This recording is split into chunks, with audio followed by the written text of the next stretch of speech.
Saudara-saudari yang terkasih dalam Kristus, hari ini kita merayakan peristiwa besar, yaitu penampakan Tuhan, yaitu Epifani, sebuah peristiwa agung di mana Allah menampakkan dirinya kepada seluruh umat manusia. Biasanya hari raya ini dirayakan tanggal 6 Januari. Dan tanggal 6 itu kan besok. Tapi gereja juga merayakan penampakan Tuhan ini di hari Minggu yang dekat dengan tanggal 6. Maka tanggal 5 sekarang perayaan hari raya penampakan Tuhan. Sebab kalau besok dirayakan, saya yakin banyak di antara Anda nggak ke gereja. Ya atau ya? Ya karena nggak ada hari libur kan? Ya. Jadi itu hari Minggu menjadi hari yang tepat untuk merayakan karena umumnya orang-orang Katolik pergi ke gereja. Saya katakan umumnya, karena ada juga yang enggak ke gereja. Ya. Saudara-saudari yang terkasih, kisah para Majus ini yang mengikuti bintang menuju Bethlehem untuk berjumpa dengan Yesus, dengan bayi Yesus, menjadi titik sentral dalam perayaan kita hari ini. Maka saya mengajak Anda merenungkan beberapa poin yang saya ingin katakan. Yang pertama yaitu cahaya bintang yang memandu. Bintang Bethlehem, penunjuk para Majus, bukan sekedar benda langit, memang benar-benar bintang, ya. Tetapi ini lebih dari sekedar benda langit, tetapi menjadi simbol ilahi yang menuntun para Majus ke arah kebenaran, menemukan kebenaran. Dan kita ingat apa yang dikatakan Yesus, "Akulah jalan, kebenaran, dan hidup." Dan para Majus ini dengan tuntunan cahaya bintang menemukan sang kebenaran, yaitu Yesus. Dan kita tahu bahwa dalam dunia kita ini yang penuh dengan kegelapan dan ketidakpastian. Mengapa dikatakan penuh kegelapan? Karena ada banyak dosa yang dilakukan oleh manusia. Dan penuh dengan ketidakpastian, ada banyak konflik dari mulai antar pribadi, bahkan dalam keluarga, kemudian masyarakat, antar etnis, antar pemeluk agama, kemudian antar negara. Dan juga ada kemungkinan menurut Presiden bahwa kemungkinan itu juga ada perang dunia ketiga. Ini dunia kita dalam ketidakpastian, di mana ada banyak juga godaan dosa. Saya yakin kita semua adalah orang berdosa, ya atau tidak? Ya, termasuk saya juga.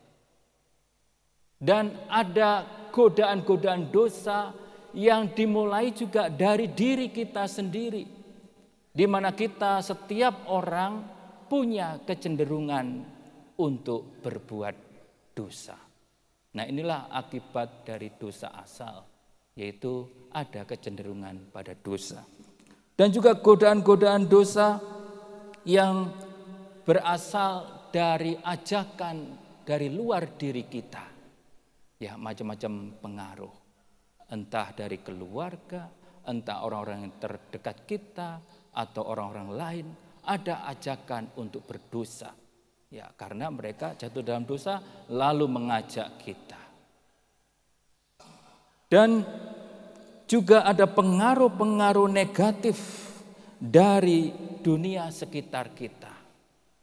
Pengaruh-pengaruh negatif selain dari pribadi-pribadi orang-orang yang kita jumpai yang berdosa, tapi juga pengaruh-pengaruh dari media sosial, dari dunia maya, dari gaya hidup, dari budaya yang membawa kepada dosa. Inilah yang dimaksud kegelapan itu. Bahkan juga disebut sebagai sisi gelap yang membawa orang kepada dosa. Maka saudara-saudari yang terkasih, supaya kita tidak terjebak dan tersesat, kita diajak untuk senantiasa mencari cahaya Kristus.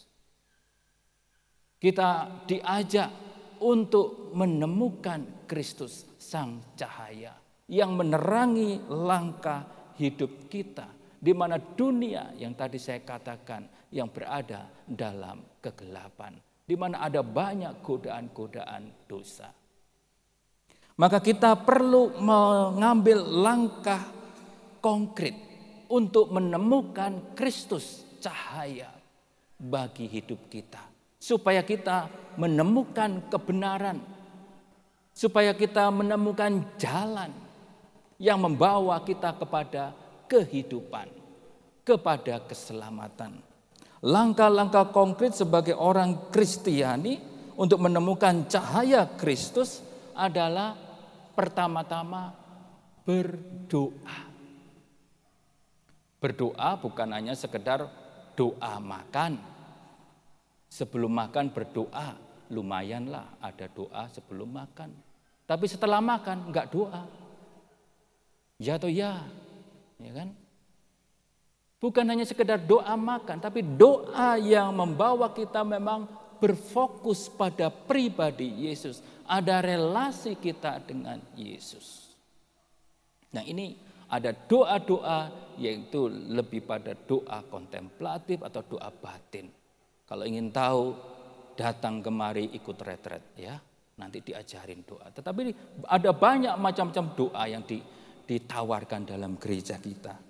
Intinya kita, apapun metodenya, kita harus berdoa. Yang kedua adalah membaca kitab suci.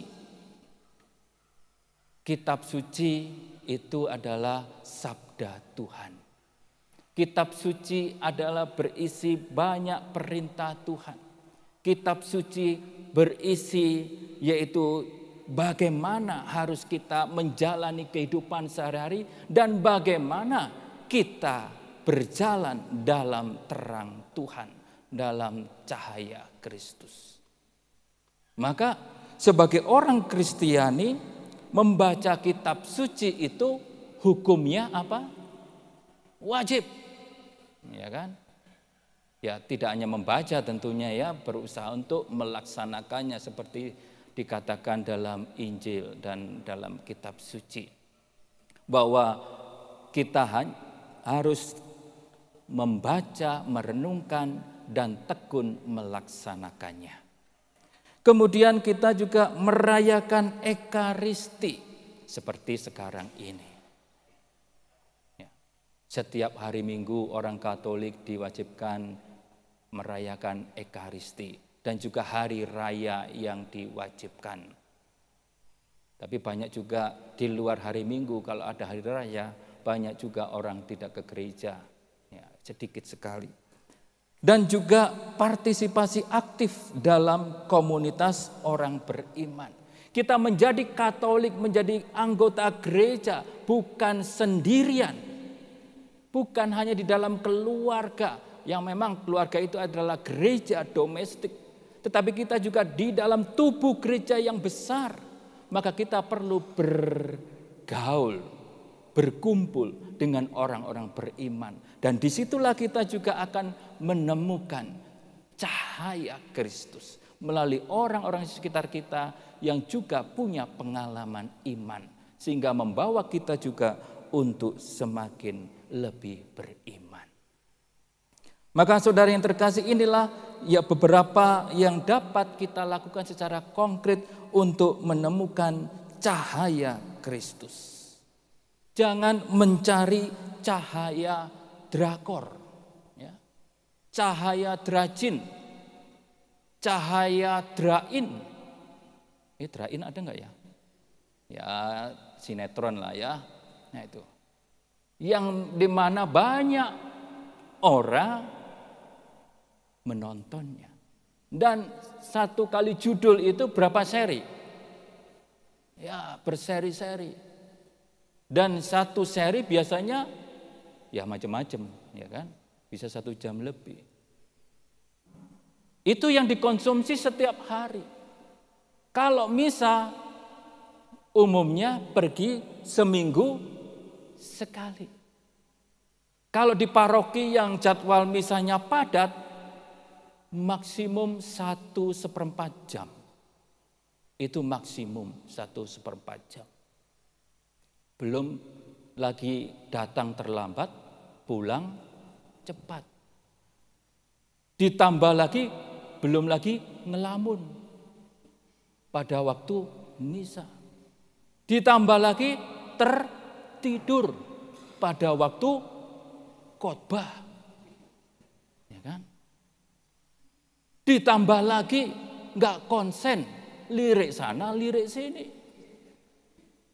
Ya. Itulah yang jadi bekal kehidupan. Hanya sedikit sekali. Lalu setiap hari dicekoki dengan drakor, drajin. Sehingga kalau ada masalah keluarga, pakai drajin kungfu. Ya kan? Ya kan? Atau tipu muslihat drakor. Ya ini. Ya karena apa? Yang masuk itu. Ya. Boro-boro baca kitab suci. Ya kan? Ke gereja aja juga sulit. Ini saudaranya yang terkasih, kita harus menemukan cahaya Kristus yang kita tahu dunia kita ini berada dalam kegelapan itu. Ada banyak godaan. Dan bahkan dalam keluarga sekarang ini banyak perceraian. Bahkan ada perceraian yang damai. Ya kan? Perceraian yang damai itu ya pisah, tapi masih kelihatan bersama. Ya ini perceraian yang damai. Ya, tetapi ya damai ya bercerai. Ya. Ada apa itu jurang tetap. Nah di situ. Sudah saya nggak lanjutkan lagi ya. Yang kedua yaitu perjalanan spiritual. Perjalanan para majus bukan hanya perjalanan fisik menempuh perjalanan jauh dari negaranya ke Bethlehem. Mereka dari luar negeri ya, ke Bethlehem. Seperti orang-orang yang berziarah ke Israel ya, dari Indonesia ke Bethlehem. Nah itu jauh sekali. Nah di sini kita melihat bagaimana perjalanan mereka sebetulnya bukan hanya perjalanan fisik, tetapi adalah perjalanan spiritual, perjalanan rohani. Mereka meninggalkan zona nyaman di negaranya. Mereka datang mencari kebenaran, mencari bayi Yesus yang dilahirkan, yang dikatakan adalah raja di atas segala raja. Dan mereka lakukan dengan kesungguhan, ada usaha yang keras, berani menghadapi tantangan. Mereka terkadang tersesat. Seperti tadi diceritakan, datang ke Herodes. Bukan Raja Herodes yang dimaksud. Ya, tapi raja di atas segala raja, yaitu Yesus Tuhan kita. Tetapi mereka dengan komitmen terus mengikuti bintang itu, melakukan perjalanan rohani. Dan demikian juga kita dipanggil untuk melakukan perjalanan rohani, perjalanan spiritual. Untuk meninggalkan kebiasaan buruk dan membuka hati untuk menerima kasih Tuhan. Ini seorang Kristiani itu harus memiliki perjalanan rohani. Dengan kata lain harus memiliki hidup rohani. Harus menghayati yang namanya iman. Tidak sekedar menjadi orang Kristiani yang tertera dalam KTP seumur hidup. Ya. KTP Katolik seumur hidup, tetapi ternyata sudah enggak Katolik lagi. Ya, hanya KTP-nya saja. Saudara yang terkasih, perjalanan rohani kita, spiritual kita mungkin tidak selalu mudah, tetapi dengan bantuan Roh Kudus kita akan mampu menghadapinya. Bantuan Roh Kudus, kita dibaptis dalam nama Bapa, Putra dan Roh Kudus, dan dikatakan oleh Yesus, Roh Kudus adalah Roh penolong, Roh penghibur yang membawa kepada kebenaran. Itulah yang dialah yang kita miliki di dalam diri kita masing-masing. Roh Allah, Roh Kudus. Bila Anda ingin benar-benar dipimpin Roh Kudus dan tidak tahu bagaimana caranya dibimbing Roh Kudus, ikutlah retret di sini. Ya, saya enggak promosi, ya, tetapi mengajak, ya, untuk retret, minimal retret awal, minimal, ya kan? Namanya juga retret awal, berarti ada kelanjutannya, ya kan? Setelah Anda ikut retret awal, pasti kalau Anda benar-benar ikut, ya, pasti ingin retret selanjutnya. Kalau nggak percaya, silakan coba, ya. Dan di sini kita pada tahun ini, yaitu tahun 2025, ini adalah tahun jubileum. Paus Fransiskus mengambil tema Pilgrims of Hope, yaitu peziarah harapan. Jadi kita diingatkan dalam poin ini, perjalanan spiritual. Kita ternyata tahun ini mengambil tema peziarah harapan. Peziarah ini artinya bahwa mengacu pada perjalanan spiritual untuk mencari Tuhan dan mengalami rahmat-Nya. Dalam konteks tahun jubileum ini kita diajak untuk menjadi peziarah yang aktif, mencari makna hidup yang lebih dalam dan memperdalam hubungan kita dengan Allah. Kita semua adalah peziarah dan kita menuju yaitu tanah air yang sejati, yaitu tanah air surgawi. Orang Jawa mengatakan urip iki mung mampir ngombe. Hanya ngopi, cappuccino, cafe latte, americano, hot tea, ya semacam-macam lah. Ya, hanya sebentar. Nggak mungkin kita seterusnya di kafe itu. Nah, disinilah kita hanya sebentar mau mampir ngombe, mampir singgah minum. Berarti kita harus lewat, meneruskan perjalanan. Nah, inilah peziarahan kita. Kemudian kata harapan adalah kekuatan yang mendorong kita untuk terus melangkah maju meskipun menghadapi berbagai tantangan. Dan dalam tahun jubileum ini kita diajak untuk memperbarui iman kita dan hidup dengan penuh harapan akan masa depan yang lebih baik. Kita semua pasti punya tantangan. Kita semua punya masalah. Tetapi kalau ada harapan, berarti kita akan mempunyai yang lebih baik. Mempunyai solusi. Mempunyai jalan keluar. Karena ada harapan. Kalau tidak ada harapan, berarti sudah game over. putus asa. Maka kita diajak dalam tahun jubileum ini sebagai peziarah yang punya harapan. Kemudian yang ketiga, poin ketiga, pertemuan dengan bayi Yesus Sang Raja. Ketika para Majus bertemu Yesus, mereka menemukan jawaban atas segala pencarian mereka. Yesus adalah Raja segala raja, Tuhan segala Tuhan. Dan dalam kehidupan kita seringkali mencari kebahagiaan dan kepuasan dalam hal-hal duniawi. Oh ya, memanglah kita manusia yang masih menginjak bumi, masih perlu makan dan minum. Benar, kita manusia yang hidup di dunia. Tetapi ingat, kita adalah peziarah.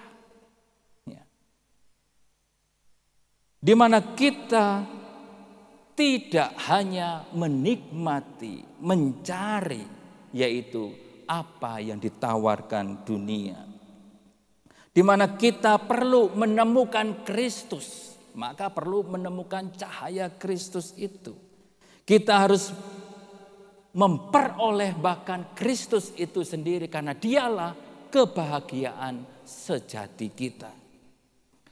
Seorang kudus, Santa Teresa Avila, kalau pernah dengar namanya, yang sudah mencapai persatuan dengan Tuhan, dia gambarkan yaitu dalam puri batin, dia mencapai pada ruang terdalam yaitu persatuan dengan Tuhan atau pernikahan rohani, itu sejak dia masih hidup.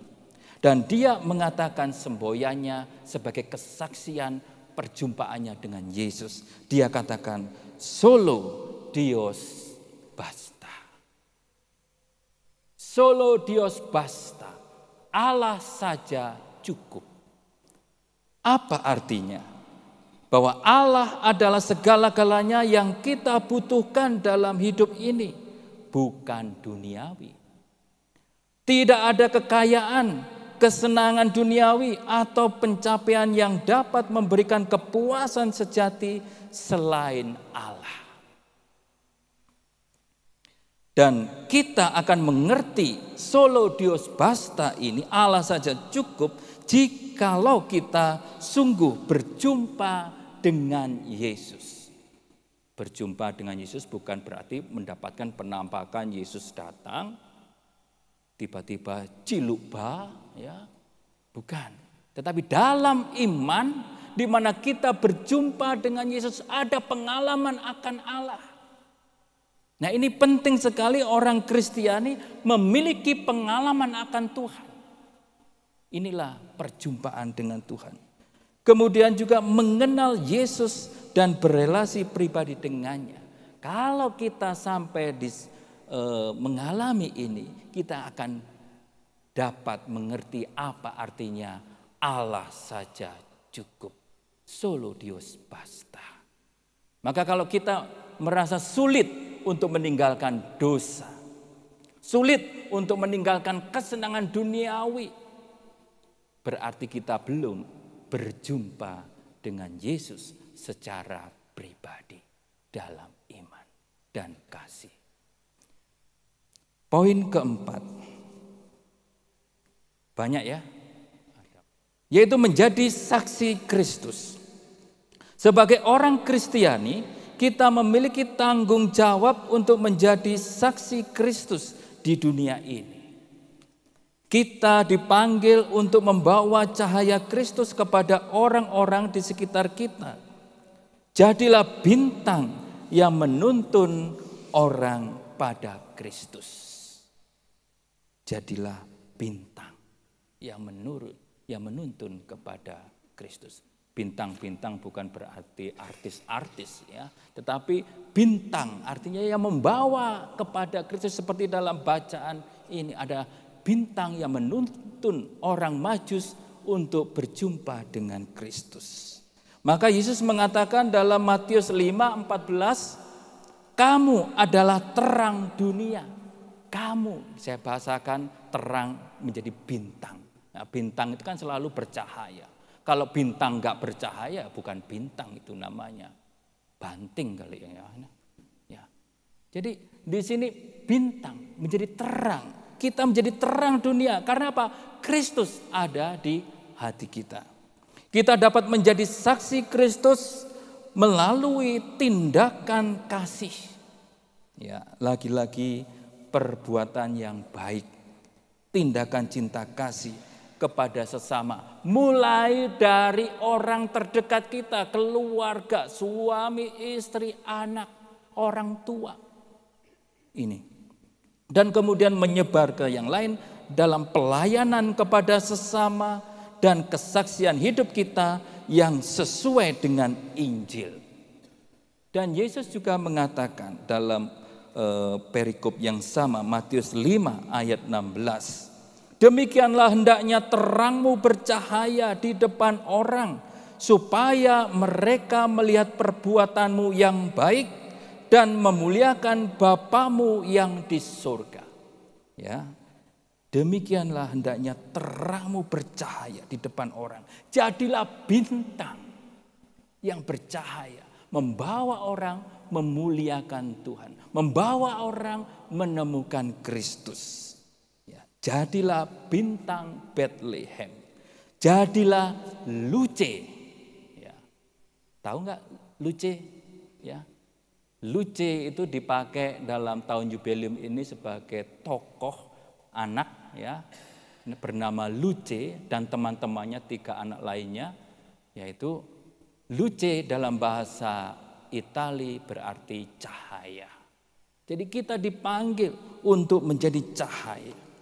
Dan kenapa pakai ikon anak? Karena memang juga seorang anak pun juga dipanggil, sudah dipanggil untuk menjadi cahaya, menjadi saksi. Dan hari ini kita merayakan juga Hari Anak Misioner Sedunia. Jadi ada misionaris cilik yang juga membawa Kristus. Bahwa anak-anak adalah pewarta Injil yang unik. Mereka membawa kepolosan, semangat dan antusiasme dalam menyebarkan kabar baik. Tidak jarang saya juga jumpai di cerita ini, ya, anak-anak itu mengajak orang tuanya ke gereja. Ada satu anak yang saya kenal kelas 2 SD, dia katakan, kenapa papa kok enggak pernah ke gereja? Ayo ke gereja. Akhirnya ngikutlah anaknya yang masih kelas 2 SD itu untuk pergi ke gereja. Padahal papanya memang belum dibaptis, ya. Tapi inilah, seorang anak kecil juga dapat menjadi cahaya. Dan juga ada banyak kesaksian anak-anak itu justru membawa terang dalam keluarga, bahkan kepada orang tuanya. Ada anak juga mengatakan, kenapa papa dan mama kok enggak saling berbicara? Ya, saling ngambek, ya kan? Lalu anaknya yang menyatukan. Inilah menjadi Luce, menjadi bintang Bethlehem, misionaris cilik.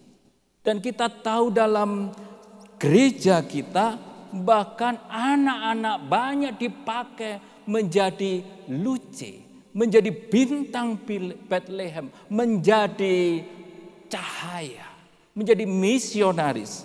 Saya berikan contoh, yaitu anak-anak dipakai Bunda Maria untuk menyampaikan pesan pertobatan. Kita pasti dengar tentang penampakan Bunda Maria di Lourdes, yaitu di Prancis sana. Yaitu penampakan kepada gadis remaja Bernadette Soubirous yang pada waktu itu berusia 14 tahun. Kemudian juga penampakan di Fatima, Portugal, yaitu kepada 3 anak gembala, Jacinta umur 7 tahun. Kemudian Francisco umur 9 tahun. Kemudian Lucia umur 10 tahun. Dipakai oleh Bunda Maria untuk menyebarkan pesan pertobatan.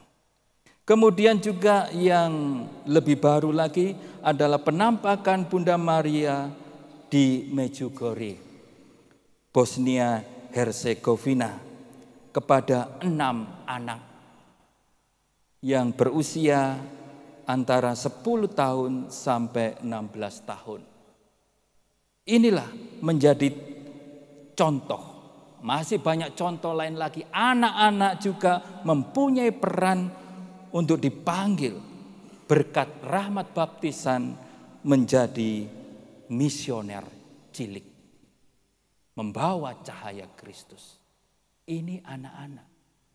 Demikian juga tentunya seharusnya dan semestinya para orang tua, orang-orang dewasa dipanggil untuk mewartakan Kristus. Maka dari itu saudara-saudari yang terkasih, dengan peristiwa Hari Raya Penampakan Tuhan ini, kita yang sudah menemukan Tuhan. Ya, tadi ditanya dalam Injil, ya, dikatakan bahwa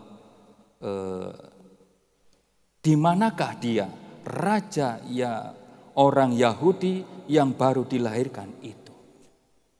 Kalau sekarang saya bertanya, di manakah raja orang Yahudi yang baru dilahirkan itu? Jawab Anda di mana? Di mana? Iya, Bapak itu mengatakan di sini. Ya. Jadi di hati kita.